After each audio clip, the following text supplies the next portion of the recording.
Well, good afternoon, everybody. Good afternoon to those of you who are watching on Facebook. I don't have a lengthy prepared statement. I would just say at this time, I'd ask the members of the media to keep in the public's mind how hot it is out there and with children and pets, and to not leave them in a car for any period of time. So with that, I'll take your questions. Yes. Good afternoon. In regards to the Michael Turney trial, what are your thoughts on that, and where is Alyssa's case going to go from here? Well, that's a heartbreaking case. When it was filed, I was not county attorney, but I did see the initial briefing of that, and I think everybody involved knew that it's difficult because it's an older case, because no body has been found. That said, I think the police did everything they could do. I think the prosecutors from my office did as well. It's a circumstantial case, but obviously we felt that the case was adequate to go to a jury, or we wouldn't have filed it. Can you tell us if there were any outside influences, like interest in the podcast put out by the victim's sister? Did that play a role in the timing and why you decided to move forward with the case? Well, I was not the county attorney at the time that decision was made, but my understanding is that it was done after just looking at the totality of the evidence. So I guess reflecting on and debriefing with your prosecutors, where do you think things went wrong? I mean, there's criticism that you guys didn't have enough evidence. Well, when you have a situation like this, with no body and it is circumstantial, you have to make a call. And the call was, whether we could go forward at this point or perhaps never go forward. We felt circumstantially the case was there, and so we made the decision to go forward. I'll pivot to another case right now. It's James Estep, Mesa rape case. Mesa police and former prosecutors in this office believe your team has more than enough evidence right now to pursue charges, keep this man off the street, and allow detectives at Mesa PD to continue investigating if they need to. So the question is, why is James Estep not facing charges right now? Well, I don't know who the former prosecutors from this office are, but I know that I am a 25-year sex crimes prosecutor, and they have reviewed the case with me, and I've also spoken with Mesa PD about it. And what I would say is this: as a prosecutor, you don't shoot from the hip. In fact, your news channel reports on us when we shoot from the hip. So you get your case together, you get it prepared, and you go forward. And that's what we're doing in this case. It's too serious not to. I think people look at it and say, well, it's so serious, you have to file it right away. I look at it differently. I look at it as, this is so serious, we have to have everything lined up. And our office is working right now with law enforcement to make sure that that happens. But I guess people, and I've reviewed the case, right? I've seen police paperwork that talks about 5 alleged victims who all claimed they were raped or assaulted and nearly raped and had to escape Mr. Estep. They say his cars didn't have license plates. They described tattoos on his chest. I mean, there's DNA that was found on these women. I have seen cases brought with less. I'll just say that. At what point do you say there's enough physical evidence and there's enough witnesses with consistent statements that we need to pursue charges in the interest of public safety? Well, and if you've reviewed the case, I take it you've read the police reports, then you know that the DNA in some cases is not as conclusive as it seems to be that it's being reported on. So at this point, I concur with the decision that they've made. We're hurrying to make sure that we shore things up, but we have to get this right. If we get it wrong, we can't go back and retry this case. So we're going to get it right. Talk me through that. I guess some people would argue you maybe could bring initial charges as they continue to investigate. I guess why do you say you only have one shot at it? Well, once we bring charges, the timeline starts. Certain time restraints kick in from the courts. where we have to have discovery available, we have to have witnesses listed, and it's a situation where we want to have that lined up before that time starts ticking, and make sure that the case is strong. And I will just go back to, obviously it's a case under investigation, and I don't want to, do anything to impact negatively the investigation, but I will go back to the fact that I spent 25 years of my career doing these types of cases, and I believe that additional work needs to be done. Is there concern, because on the police end they're saying, we're worried this guy's going to reoffend? Of course. Is that something you factor in? Of course I'm concerned. I mean, I care very much about these cases, but it does me no good to file a case prematurely and then not be able to make that case. That doesn't protect anybody. I also wanted to follow up regarding the Goodyear, the cyclist that were struck by that driver back in February. Is there any update on that case? So the update on that is that Goodyear did submit the case back to us. I can give you an exact date here if you give me a second, to our office to review. They gave it back to us on June the 28th. We did a preliminary review of it. There's a couple of things that I asked for some information on, but it's still within our possession, and so it is under review at this point.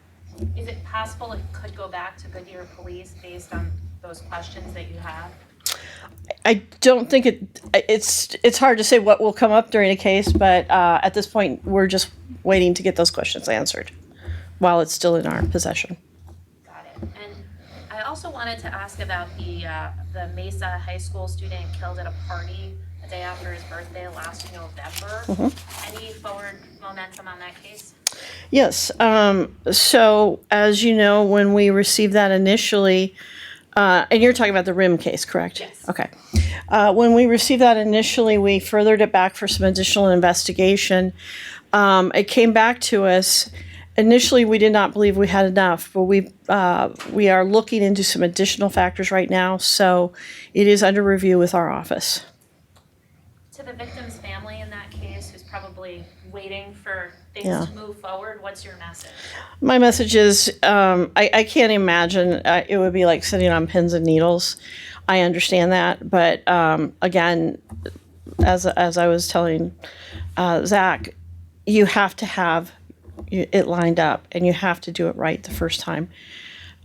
It does no good to just shoot from the hip, fly into court unprepared, not having everything shored up. That doesn't do anybody any good. So we're going to make sure we do it right. A question we have has to do with Phoenix homicide. We learned that your office just had to disclose another Phoenix homicide detective is under investigation for evidence issues and has been reassigned. Are you worried about a widespread problem with how Phoenix PD is handling homicide evidence? I don't have any information to think that there's a widespread problem. Obviously, this is a second one recently that we've gotten information on. And just for the record, when we were advised of that information, we disseminated that immediately, even though it's an incomplete investigation and we hadn't gone through our process yet. We disclosed it to all active cases. And certainly that's concerning because you have to be able to rely on the evidence as you're walking into court. I'm going to follow it and see what Phoenix turns up with this. I have regular meetings with Chief Sullivan. I don't have any reason to think that this is widespread in an office or an agency involving hundreds and hundreds of police officers. What do you do with that information when you learn of something?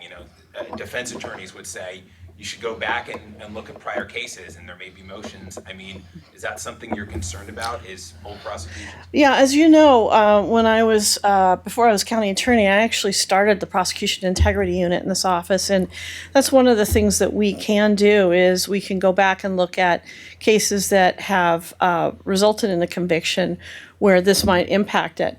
Our immediate concern, obviously, is cases that are pending. And so we acted on that within the same day as finding out the information. We are going to wait and see what Phoenix turns up and look at the full investigation, and then we will act appropriately after that. I also wanted to ask about the DJ Lee or David Lee, former Phoenix firefighter case. I understand that those charges were dismissed with prejudice. If the witness and victim in the case had wanted to continue with charges and had agreed to testify, would your office have pushed forward with that case? Let me find out about that and answer. I want to give you a full answer to that, and I don't want to do that just on the fly. Okay, but I will look into that. Oh, yes. You've threatened legal action, a lawsuit, litigation against the governor's office over their removal of abortion prosecutions from county attorneys' hands. Have you filed a lawsuit? Are you filing a lawsuit? Where does that effort stand? I would quarrel with your use of the term threatened. I would just simply say I mentioned it as an option. But what I would say is this. I did a lot of research on this issue. I looked at the statutes that the governor cited, as well as the AG. I am absolutely convinced that she does not have the authority to do what she did.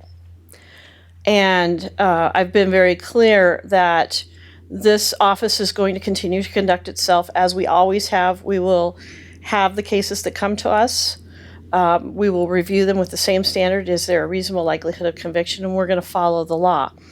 That said, there are not any cases that have been submitted to our office. There are no prosecutions of that nature that have been filed by my office or any of the 15 counties. So I don't see it as necessary to do a lawsuit at this point because of there being no cases. But if it should come to that, we would do so. And I want to remind everybody of the greater picture here. It's interesting that the governor chose such a highly emotional topic, and I'm sympathetic to that situation.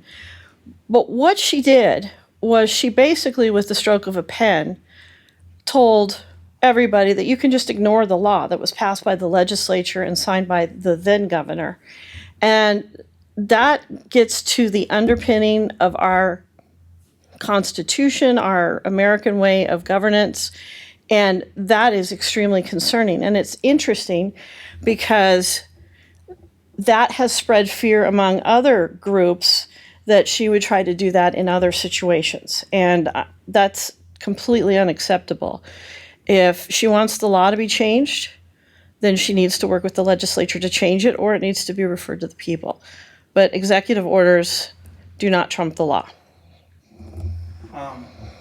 Yesterday, the State Court of Appeals gave Giovanni Melendez a new trial because fundamental error occurred when the state cross-examined Melendez about his refusal to speak on certain topics during a police interview, and then the state compounded the error by emphasizing during closing argument that he withheld information during the interview. What's your reaction to that case coming back? Are you going to prosecute Mr. Melendez again?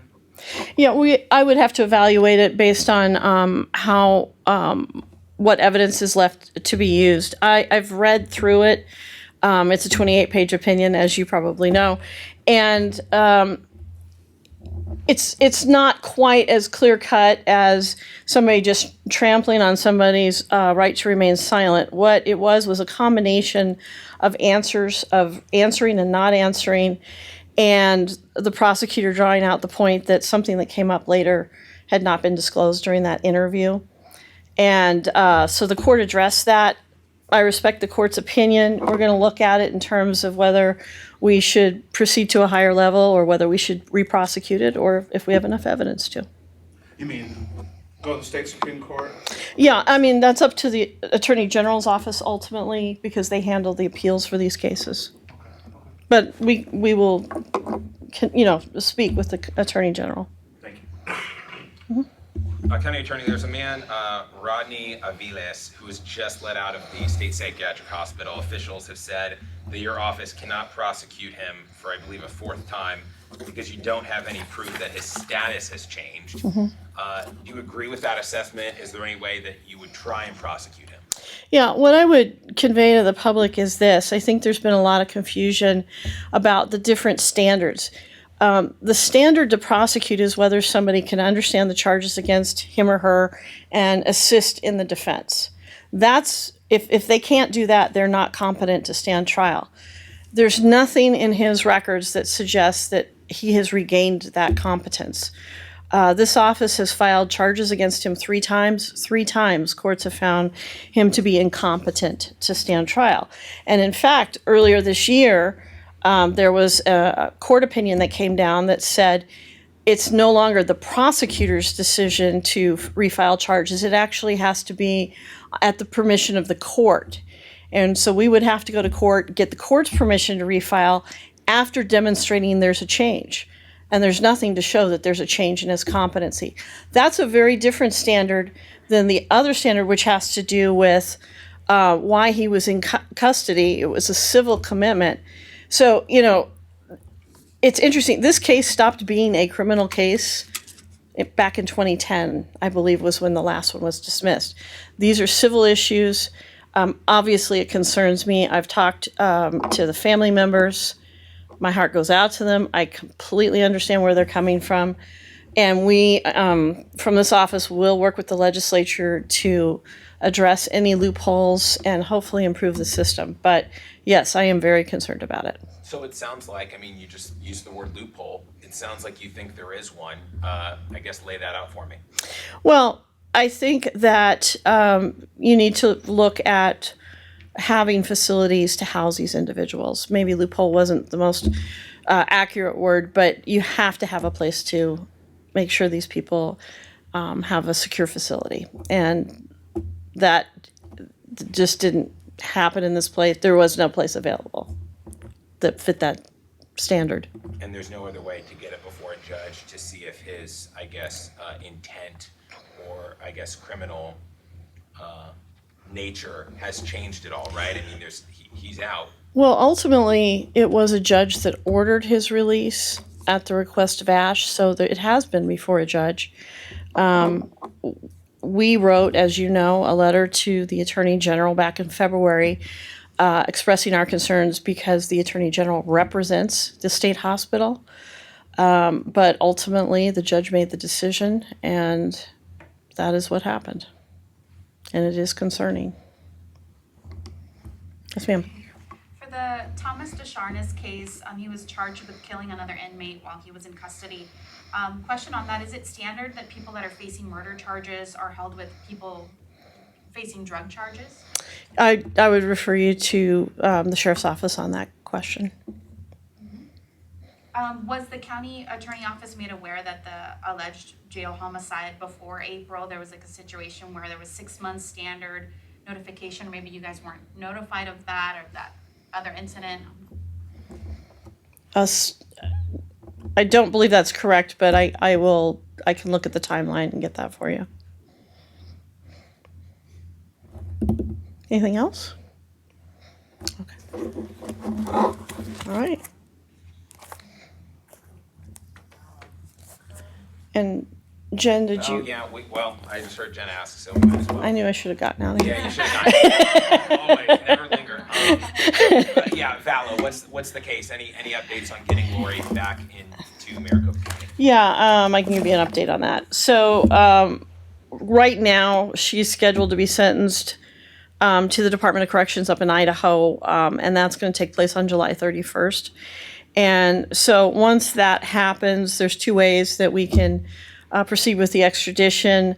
The latter way I'm going to talk about is the governor's requisition. That doesn't put a time constraint on how long that she can be here, so we're going to pursue that. But we're going to wait until the sentencing is complete up in Idaho, which is normal. There's nothing unusual about this. This is how we do extraditions all the time. Right, the governor's signature. You mentioned the time constraint on that. If you don't get the governor's signature. No, there's 2 ways to do this. The other way puts a time constraint. What is that time constraint? It's the interstate agreement on detainer, and that only allows for the individual to be in Arizona 180 days. We're not doing that. We're going to go with the governor's requisition, and that doesn't have that time restraint. Given your relationship with the governor that we mentioned earlier, do you see any hiccups with that? This is the criminal justice system. Do you see that being a problem? I count on the governor to follow her oath and follow the law. And I'm going to count on her to do that here. Any ballpark for when Lori Vallow might be back in Arizona? All those according to plan? I think if it goes according to plan, it should be before the end of the year, certainly. I mean, July 31st, we'll start the process. How prepared are you guys to get that before a jury potentially?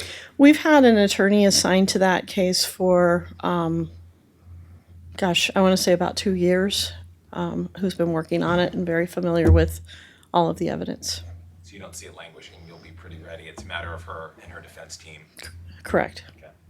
And if she is sentenced to the max, would that change anything in how this plays out? Does she go back to Idaho to do her time there before she comes here? If she's convicted here, she would go back there and do the sentence there. The sentence so your question is, would the sentence impact how we would handle the case here? Yes. No, because I mean, victims deserve justice, and one victim's justice is not recognizing that another victim died. Thank you. Okay.